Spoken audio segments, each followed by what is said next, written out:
नमस्कार विद्यार्थी मित्रांनो, जे स्मार्ट स्टडी मध्ये आपले स्वागत आहे। आज आपण आपल्या व्हिडिओमध्ये महाराष्ट्र औद्योगिक विकास अधिनियम 1961 यावर विचारण्यात येणारे प्रश्न पाहणार आहोत। हा आपला MIDC ऍक्ट 1961 वरील चौथा व्हिडिओ आहे। ज्यांनी कोणी या आधीचे 3 व्हिडिओ पाहिले नसेल त्यांनी ते पण व्हिडिओ पाहून घ्या। तर चला आजच्या व्हिडिओला सुरुवात करूया। प्रश्न 51वा, महाराष्ट्र औद्योगिक विकास अधिनियम 1961 अन्वये कलम 2F यामध्ये कोणत्या व्याख्याचा समावेश आहे? उत्तर आहे अभियांत्रिकी कामे। प्रश्न 52वा, महाराष्ट्र औद्योगिक विकास अधिनियम 1961 अन्वये कलम 2G नुसार कोणत्या व्याख्येचे स्पष्टीकरण देण्यात आले आहे? उत्तर आहे औद्योगिक वसाहत। प्रश्न 53वा, महाराष्ट्र औद्योगिक विकास अधिनियम 1961 अन्वये कलम 2A यामध्ये जमीन व्याख्या कोणत्या कायद्यानुसार स्पष्ट करण्यात आली आहे? उत्तर आहे भूमी संपादन अधिनियम 1894 कलम 5। प्रश्न 54वा, महाराष्ट्र औद्योगिक विकास अधिनियम 1961 अन्वये कलम 2 मध्ये एकूण किती व्याख्यांचा समावेश आहे? उत्तर आहे 12। प्रश्न 55वा, महाराष्ट्र औद्योगिक विकास अधिनियम 1961 अन्वये कलम 2 मध्ये कोणती उपकलमांचा समावेश आहेत? उत्तर आहे 2A ते 2I। प्रश्न 56वा, महामंडळ सदस्यांचा कार्यकाळ सर्वसाधारणपणे किती वर्षाचा असतो? उत्तर आहे 3 वर्षे। प्रश्न 57वा, किती व्यक्तींना राज्य सरकार कोणत्याही व्यापार उद्योगधंद्याच्या वित्तव्यवस्थेच्या अनुभवामुळे सदस्यासाठी नामनिर्देशित करू शकते? उत्तर आहे 6 व्यक्तींना। प्रश्न 58वा, कोणत्या कलमांतर्गत महामंडळाला नोटिसा बजावण्याचा हक्क असेल? उत्तर आहे कलम 52।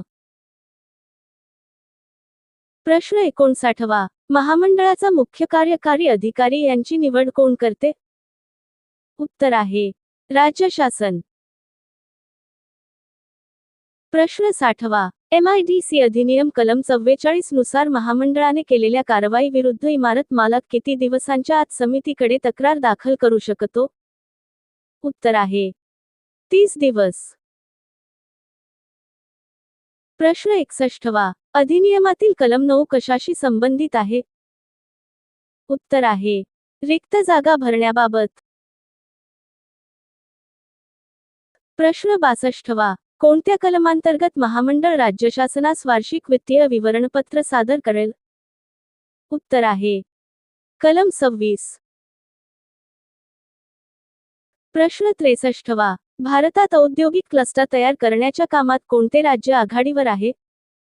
उत्तर आहे महाराष्ट्र।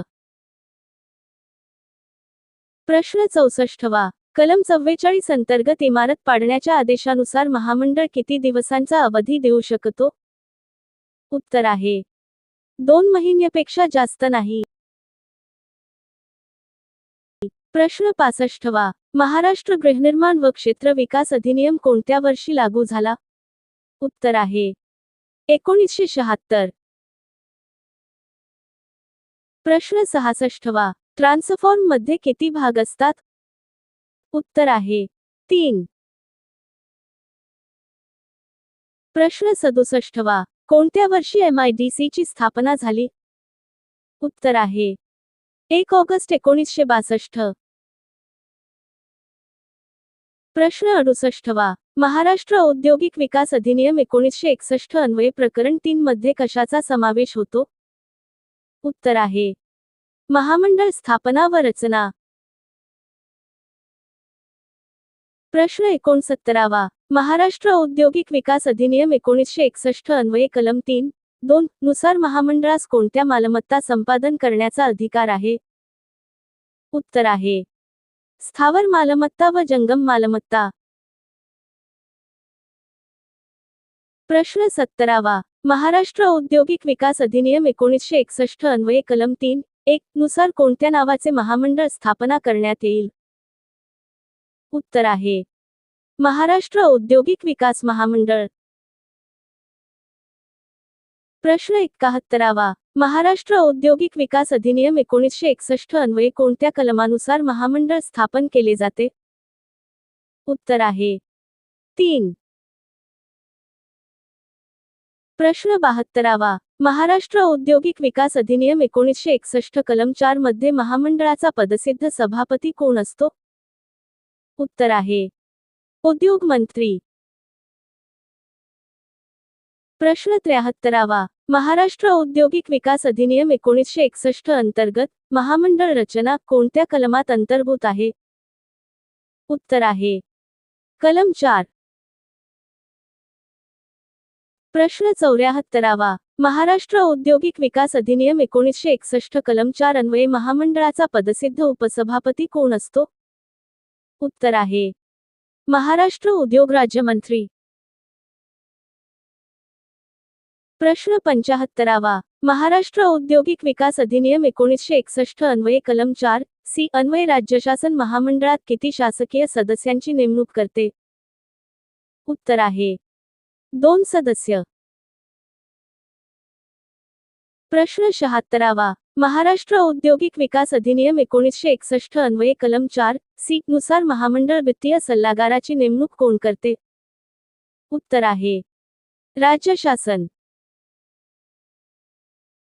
प्रश्न 77वा. महाराष्ट्र औद्योगिक विकास अधिनियम 1961 अन्वये कलम 4(बी) नुसार राज्य शासन उद्योग, व्यापार, वित्त व्यवस्थेचा अनुभव असलेल्या किती सदस्यांची नेमणूक महामंडळात करते?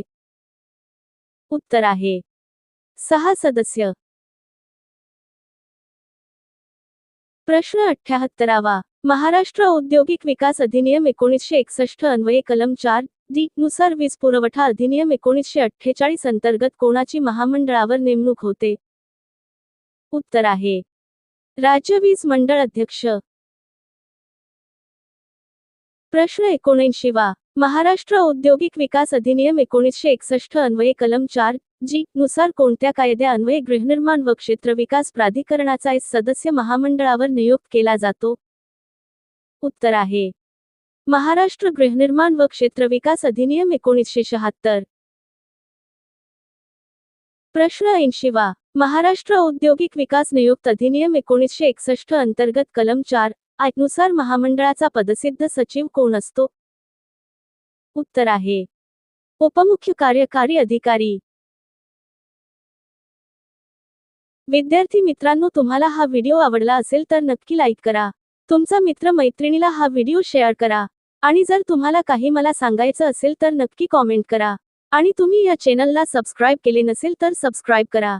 आणि बेल आयकॉनवर क्लिक करा जेणेकरून जेवढे अभ्यासाचे व्हिडिओ असतील त्या सर्व अभ्यासाच्या व्हिडिओचे नोटिफिकेशन तुम्हाला सर्वात पहिले मिळून जाईल. आता भेटूया पुढच्या नवीन व्हिडिओमध्ये. तोपर्यंत धन्यवाद.